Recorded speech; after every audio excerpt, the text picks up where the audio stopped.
बड़ी ताकतवर मजबूत बच्ची है, पर उसको फिर गिरफ्तार करने का ये एक सिलसिला ही बना दिया गया है। तो मैं आज आपसे दरखास्त करूंगा आबिद साहब से और आप उनकी काबीना से कि आज की कॉन्फ्रेंस को आप ईमान मजारी के नाम मंसूब करें, और उसके बाद मैं इस मामले पर फिर भी आऊंगा। इस वक्त आपके साथ चंद पॉइंट्स, आपके साथ एक वकील के तौर पे बरादरी है, मैं शायद बहुत सौ में सीनियर हूं, और मैं जो पॉइंट्स आपसे बात करना चाहता हूं वो ये है कि एक तो ये है कि पाकिस्तान में हुक्मरानी का हक किसको है, ये हमें आइन से लेना चाहिए, किसको हक है। ये बड़ा सिंपल सादा सवाल है और उसका सिंपल सादा जवाब है। आइन पाकिस्तान ये कहता है कि whereas sovereignty over the entire universe belongs to Allah to be exercised by the people of Pakistan through their chosen representatives. ये पहली 4-5 लाइनों का मफहूम है, थ्रू देयर चोजन रिप्रेजेंटेटिव्स। अब चोजन रिप्रेजेंटेटिव्स निगरान नहीं है चोजन, ये मैं पहले ही अर्ज कर दूं। केयर टेकर जो इस वक्त सब बदमाशी कर रहे हैं वो निगरान कर रहे हैं, निगरान चोजन रिप्रेजेंटेटिव नहीं है, वो नामजद है, वो नॉमिनेटेड रिप्रेजेंटेटिव हैं। और उनका जो पंजाब और खैबर वाले हैं उनका तो 90 डे पीरियड भी गुजर गया, उनके पास तो हक हुक्मरानी रहा ही नहीं। पर अगर हक हुक्मरानी किसी के पास होगा तो वो जो चोजन रिप्रेजेंटेटिव इलेक्शंस के बाद आएंगे। इलेक्शन में दूसरी बात मैं जो सबसे बड़ा मैं समझता हूं मुजरिम है जो इलेक्शन ना कराने में जिसने सबसे सहूलतकारी ज्यादा की है वो जनाब चीफ इलेक्शन कमिश्नर साहब राजा सुल्तान साहब। और ये मैं बरवला कहता हूँ, वो पहले जाके सुप्रीम कोर्ट में कहते हैं कि जब आप चाहे हम इलेक्शन करा सकते हैं, बाद में प्रेसिडेंट के साथ 30 अप्रैल को तय भी कर लेते हैं, फिर अपनी तरफ से एक बयान दे देते हैं कि जी हम 8 अक्टूबर को इलेक्शन कराएंगे। 8 अक्टूबर की डेट कहां से आपने ली, दाएं कान से कि बाएं कान से, कहां से निकली, कहां से, अभी तक बता नहीं सके। फिर आप कहते हैं कि डिलिमिटेशन होगी। डिलिमिटेशन से मैं आपको एक चीज बताऊं, बड़ा दिलचस्प और बड़ी मुख्तसर है। आजकल आप देखें, फॉलो करें, अमेरिका की एक रियासत है अलाबामा, उसमें डिलिमिटेशन कुछ ऐसी की गई कि स्याह फार्म लोगों की एक कंस्टिट्यूंसी, 2 कंस्टिट्यूंसी में मेजॉरिटी थी। वहां कोई चीफ इलेक्शन कमीशन नहीं होता, हर रियासत अपना कानून बनाती है और डिस्ट्रिक्टिंग करती है। उन्होंने डिस्ट्रिक्टिंग ऐसी कर दी जो इलीगल थी, अदालतों ने कहा इलीगल है कि स्याह फार्मों को एक तरफ डाल के वेद को दूसरी तरफ डाल के वो 2 कंस्टिट्यूंसी जो स्याह फार्मों को जानी थी वो एक कर दी, इलीगल डिस्ट्रिक्टिंग। पर सुप्रीम कोर्ट ने कहा ये डिस्ट्रिक्टिंग, ये डिलिमिटेशन इलीगल हो कैसी हो, इलेक्शन वक्त पे होंगे, इलेक्शन आप नहीं पोस्टपोन कर सकते डिलिमिटेशन की बुनियाद पे। ये आजकल फैसला हुआ है चंद दिन पहले, तो आप जरा देखिए। लेकिन अब ये हुक्मरान जो ये निगरान हुक्मरान जिनको मैं चेयर टेकर्स कहता हूं, केयर टेकर्स नहीं, चेयर टेकर, ये किस किस किस्म के इख्तियार इस्तेमाल कर रहे हैं, हर इख्तियार इस्तेमाल कर रहे हैं और इनको कोई इख्तियार नहीं है। ख्वाजा मोहम्मद आसिफ के केस में 2013 में सुप्रीम कोर्ट ने फैसला दिया था कि निगरानों को आइन के तहत कोई इख्तियार ही नहीं है। दीवार पे वॉल पेपर लगा हुआ है जिसमें ये फूल चीफ मिनिस्टर है, ये फूल फॉरेन मिनिस्टर है, ये फूल इंटीरियर मिनिस्टर है, ये कोई इख्तियार नहीं था। पर ये बे इंतहा इख्तियार इस्तेमाल करने की कोशिश कर रहे हैं। अगला पॉइंट मैं जो अर्ज करना चाहता हूं कि ये एक बड़ी बहस चली हुई है कि कौन तारीख देगा इलेक्शन की। इससे हमें बड़ा क्लियर होना चाहिए। Article 48 sub article 5 of the constitution कहता है when the president dissolves the National Assembly he shall appoint the date for the election. एक मैं इसमें छोटी सी छोड़ गया 4 लफ्ज, वो मैं फिर आता हूं। When the president dissolves the National Assembly, he shall appoint the date of the election.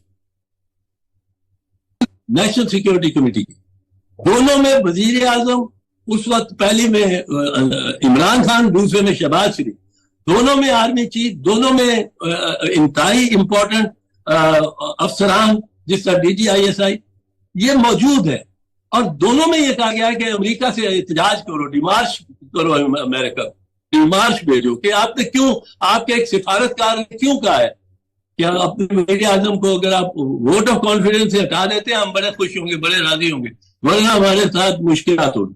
ये फैक्ट के उसने कहा है, और हमारे जो सिफारतकार सीनियर फॉरेन ऑफिस के अफसर असद मजीद साहब, उन्होंने ये वजीर आजम को और दीगरान को भेजा है। ये इसमें कोई कलाम नहीं, ये तस्लीम कर लिया नेशनल सिक्योरिटी कमेटी ने।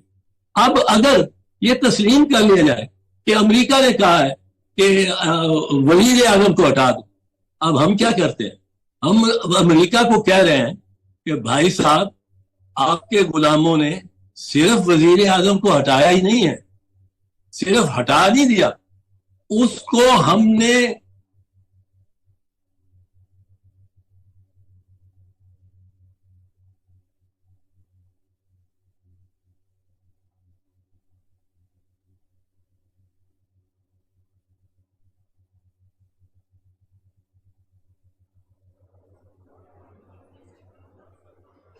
करके रख दिए।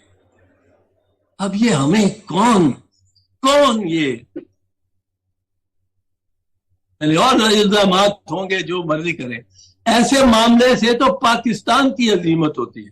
हमारा लगता है कि हम झुक गए हैं बिल्कुल। और इसके बाद जरा आना चाहता हूं, मैंने पिछली मरतबा जब इसी कॉन्फ्रेंस लाहौर से इस्लामाबाद का खिताब किया था, तो मैंने काजी फैज ईसा साहब से भी मैं मुखातिब हुआ था आखिर में। इस वक्त चीफ जस्टिस साहब से मुखातिब होना चाहता। आपके दिन थोड़े रह गए, गिने चुने हैं, और आपने कुछ मुकदमात का फैसला करना है। खुदारा इनको छोड़ना चाहिए, और इनमें बिलखसूस जो मुकदमा है फौजी अदालतों से बनता है, उसका फैसला कीजिए, उसका फैसला कीजिए। और वो एक ऐसा मुकदमा है जो एक इम्तियाज बना देगा। किस में? दो रवायात में आपस में मुख्तलिफ। कौन सा मोहतरम जज चीफ जस्टिस मुनीर की रिवायत को लेके चल रहा है, और कौन सा मोहतरम जज चीफ जस्टिस कॉर्नेलियस की रिवायत को लेके चल रहा है। ये इस मुल्क के या किसी भी मुल्क में ये बड़ी कम घड़ियां आती हैं जो इतना अहम फैसला एक शख्स को, और आप यकीनन बड़े शोल्डर वाले आपके सीना है और आप ये कर सकते हैं, पर इसको छोड़ के ना जाइए। भले हमारे खिलाफ फैसला करें, पर फैसला जरूर करें, और ये दुनिया को बताएं। पता लगेगा कि कौन कॉर्नेलियस के साथ है और कौन जस्टिस मुनीर की मीरास को लेके चल रहा है। ये हमारे यहां सिर्फ जाती बुनियादों पे जो दरारें पड़ती हैं अदालतों में, वो दरार नहीं पड़नी चाहिए। दरार पड़े तो अगर रसूल की पड़े। मैं इधर खड़ा हूं, मैं आइन के साथ खड़ा हूं, मैं आइन में लचक डालने के साथ खड़ा हूं। ये वक्त अब वक्त है, पर बड़ा नाजुक वक्त है, और इस वक्त पाकिस्तान के आईन पे जिस तरह हमले हो रहे हैं, جس طرح عدالتوں کو بے توقیر اور بے وقار کرنے کی کوشش کی جا رہی ہے کہ عدالت حکم دیتی ہے کہ ان کو گرفتار نہیں کرنا، اور کس کس کو نہیں گرفتار کیا گیا؟ وہ شہریار آفریدی کو کوئی 12 مرتبہ رہا کیا، 13 مرتبہ اس کو گرفتار کیا. یہ ایمان مزاری جو ہے یہ بیچاری ہنسی چلی جاتی ہے جیل. ایک مضبوط اعصاب کی لڑکی ہے، بچی ہے، پر اب مضبوط اعصاب کی بچی ہے. آپ نے یہ کام کس سے نہیں کیا کہ عدالتیں حکم دیتی ہیں کہ کسی بھی کیس میں نہیں پکڑنا؟ آپ چودھری پرویز الہی کو اغوا کر لیتے ہیں اور اس کے بعد عدالت کے کو ایک فیک کمپنی پیش کرنے کی کوشش کرتے ہیں. ان نگرانوں نے، اور ان کو یہ چانس دیا جا رہا ہے، ان کے سہولت کار بھی ہے، انہوں نے عدالتوں کو بے توقیر کرنے کا ایک فیصلہ کیا. سپریم کورٹ کہتی ہے 14 مئی کو الیکشن کراؤ، آپ نے نہیں کرانے 14 مئی، آپ نے نہیں کرانے 14 مئی، آپ نے نہیں کرانے 90 دن میں. اگر سپریم کورٹ کہتی ہے 90 دن، اب سپریم کورٹ کا بھی سوچنے کا وقت ہے. آپ نے کوئی وہاں جا کے کوئی لٹھ بردار لے جا کے اپنے فیصلوں کو کی تعمیل نہیں کرانی، بالکل نہیں. آپ نے صرف لیجیٹمائز یا ڈی لیجیٹمائز کرانا.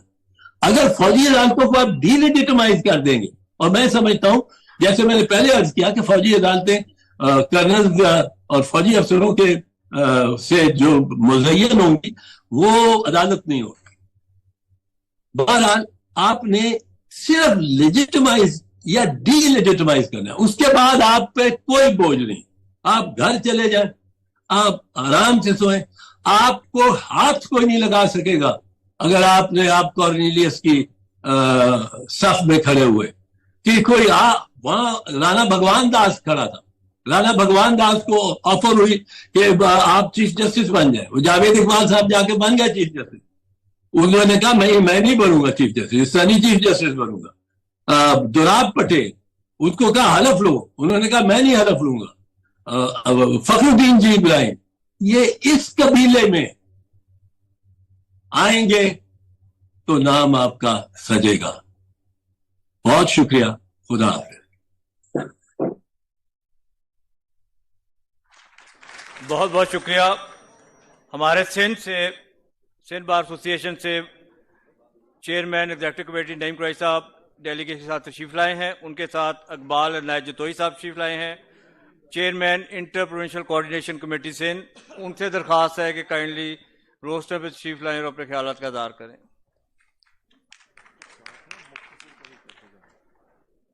آپ تمام مقررین سے درخواست ہے کیونکہ ہمارے پاس اسپیکرز ابھی کافی ہیں، کائنڈلی مختصر اپنا خیالات کا اظہار فرمائیں. حماد امر گجر صاحب جنرل سیکرٹری صاحب کو بھی ہم ویلکم کہتے ہیں. طاہر حمید اللہ خان نیائی صاحب کو بھی ویلکم کہتے ہیں. میاں محمد اختر صاحب کو بھی ویلکم کہتے ہیں.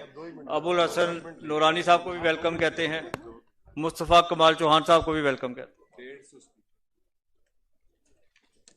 نحمدہ نصلی علی رسولہ الکریم، اما بعد فاعوذ باللہ من الشیطان الرجیم، بسم اللہ الرحمن الرحیم. صدر سپریم کورٹ بار ایسوسی ایشن بیرسٹر عابد شاہد زبیری صاحب، جنرل سیکرٹری مقتدر اختر شبیر صاحب، سپریم کورٹ بار ایسوسی ایشن کے تمام منتخب نمائندگان، قابل احترام عہدیداران، اراکین، محترم حاضرین، میرے بھائی اور میری بہنوں، السلام علیکم. مجھے چونکہ حکم ملا ہے کہ میں بہت ہی 2 منٹ میں اپنی تقریر کو مکمل کروں، اس لیے میں مختصر اور جامع بات کروں گا. حاضرین محترم، پاکستان میں جب کبھی بھی سیاسی، معاشی، آئینی یا انتظامی مسائل پیدا ہوئے تو اہل قلم اور اہل دانش نے عموماً یہ جملہ بکثرت استعمال کیا کہ پاکستان ایک دوراہے پہ آ کھڑا ہوا ہے جس کے دونوں راستے بربادی کی طرف جاتے ہیں. مجھے اجازت دیجیے تو میں پہلی بار